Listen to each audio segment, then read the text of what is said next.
We will soon know the fate of the Citizens' Bill Yes to the Central Transportation Port. It was supposed to oblige those in power to deal urgently with this investment. However, the December 13th coalition does not want to hear about any acceleration. The Civic Coalition Club will vote against the adoption of the project from Print 699 on the obligation of public authorities to implement the investment project of the Central Transportation Port. It turns out that the smiling coalition is Civic only in name. The project was signed by 200,000 Poles with different political views. Respect for them would require at least going over the project in committees, even if one has reservations about it. A similar view is held by politicians from the Confederation, the Left or Poland 2050, who, despite doubts about the content, want to continue working on the project. I, for example, would also argue with this wording of the Central Transportation Port project, because it is quite firmly indicating this way or no way, and it seems to me, not only to me, that it should look differently. Civic presidential candidate Dr. Karol Nawrocki appealed for the project not to be thrown out. He also made an unequivocal election promise.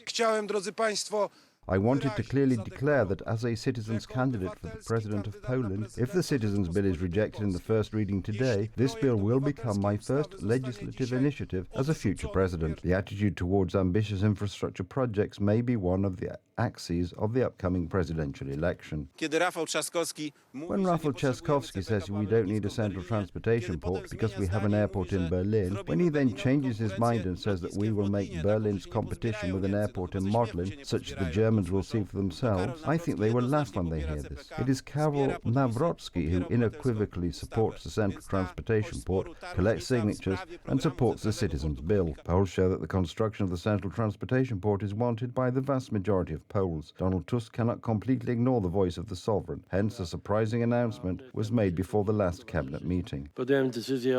I have made a decision to transfer 3.5 billion zloty. These are treasury securities, and this money will subsidize the company. It would be related to the design work for the terminal, the railroad station, and the public transport interchange. At first glance, everything seems fine. The problem is that 3.5 billion zloty is almost one-third less than the funding plan prepared by the previous government. Law and Justice Party points out that this is one of the many examples of delaying the construction of the port rather than accelerating the work. Mr. Lasek has concluded contracts this year for 650 million zloty. This is 7% of what was foreseen.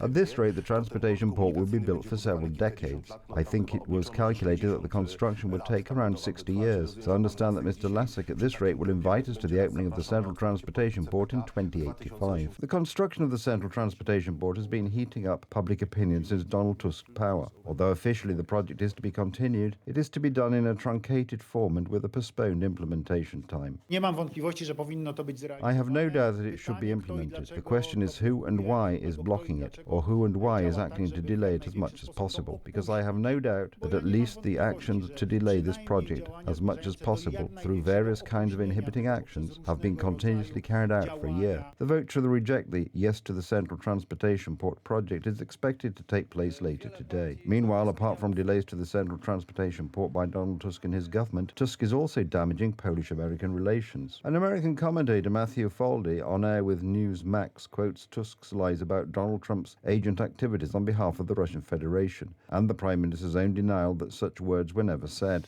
The problem is that they were dropped, and Tusk quite directly accused the US president of having agent ties with Russia. Tusk is destroying relations between Poland and the United States. Americans notice this, and it is a subject of debate in the American media. But you are right to look at the Trump's world point. You're seeing world leaders basically act as if Trump is already president, because we currently don't have a president running the country anymore. I read a story about how Poland's Prime Minister Donald Tusk had last year, he was saying Trump had been a Russian agent for 30 years. He was asked about this, he said, I never said that. So even though Trump has not taken office yet, and he won't for another 60 or so days, a lot of people around the country and in America are already basically pretending he's the president, because I guess they need sort of a warming up period to the reality that's coming. Yeah. And now they're trying to, get in while they still can.